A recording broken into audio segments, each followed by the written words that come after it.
many things. When there is snow, I don't drive. I'm afraid to drive.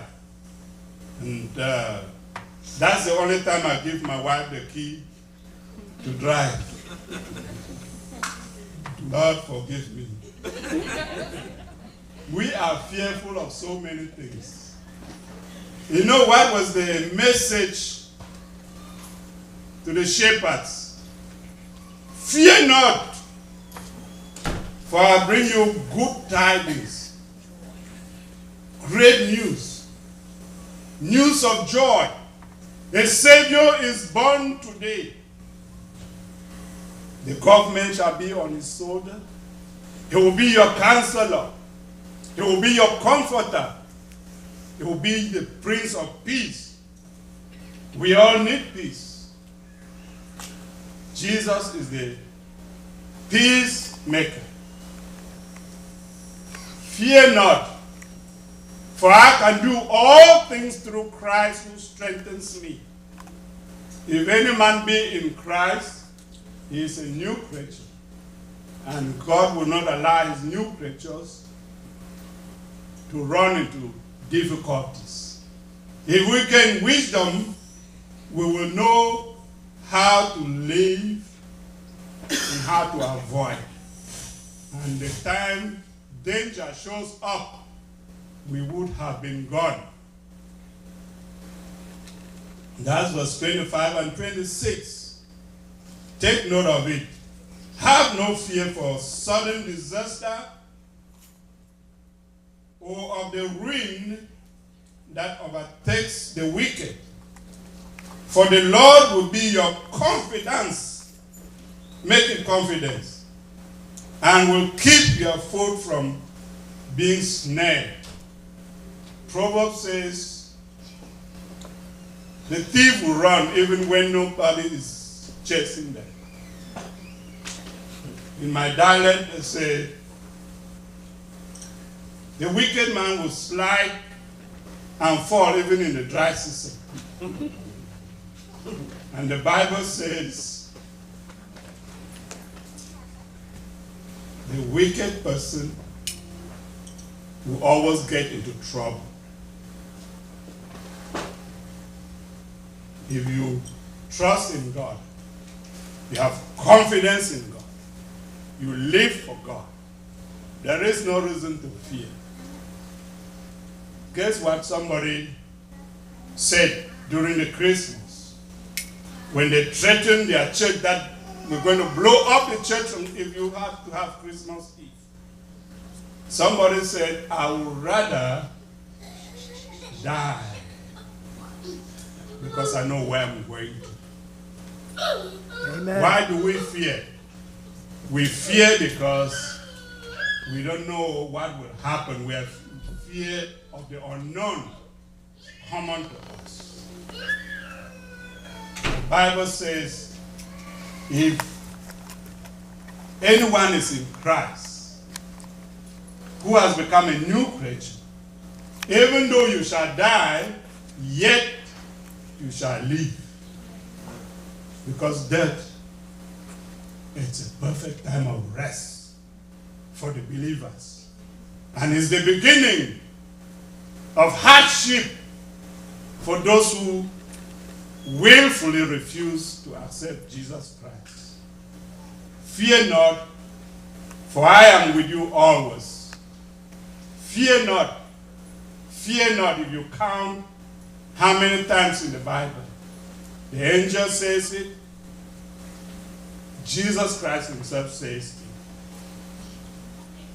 I will go and evangelize without fear. I told my friend yesterday, Merry Christmas. He said, I don't celebrate Christmas. I told the person, it doesn't matter whether you celebrate it or not. You don't change a thing. Christ the Lord is born, and he's born in my heart today. Amen? Amen. Just 2 things and we will be gone. 3. Verse 27 and 28. Do not withhold good from those who deserve it. Hello? Are we here? We're here. Are you with me? We're with you. The Bible says, do not withhold good from those who deserve it when it is in your power to help. And do not say to your neighbor, go and come in the morning, when you can equally get up and give them what they are looking for. We are Christians. And we do what we do because we are Christians. In the days of segregation, this musician shares his testimony. Say he was homeless and moved from place to place, and finally somebody discovered that he could sing, and he adopted him, and he lived among all American neighborhoods, white neighborhoods. And they would take him, they would give him food and ask if he needs some more. They took him, enrolled him in school, and paid all his school fees. And every day they asked him if he needs more food. And he asked, why? Nobody asked me that before. Are you feeding me to kill me? And guess what was the answer? We are Christians, and that's what we do as Christians. We help those who are helpless. When you go today, make allowance out of your 80, 10, 80, you get a paycheck, make allowance in there for assistance. Because you never know. Things happen. Things change. And the musicians say no condition is permanent. Don't expect to harvest when you have not planted. Don't expect help when you cannot help. Several times I've gotten into this question. Running fast on the highway, and somebody standing by there because the tire is blown up. Now ask myself, the Good Samaritan,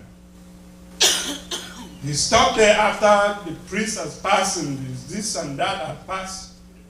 Shall I pass also? And guess what? One night, I was rushing to the airport to pick up my son. In the lonely 6:35 after you have passed all those offices and they were closed even if they were open, it wasn't the night. And the car went left and right, and I pulled out at the corner. The tire was gone. I came out, the cold was too much. I ran back into the car. And the Lord Jesus Christ showed up. The young boys parked in front of me and came out, do you need help? I said, yes, sir, I need help. He said, what? He said, the tire. I said, do you have a spare tire? I said, yes, I do, but it's very windy. He said, no, I'm going to help you. Bring the tire, bring your jack. My jack was too small. He went to his car and brought the jack and pulled it off. And then that reminded me, every time I see some other people, do I stop? If you can help, please do. Take that as your resolution for this year and do good, even to those who don't deserve it. And that's what Christians do. Resolution number 9, do not plot harm against your neighbor. Hey,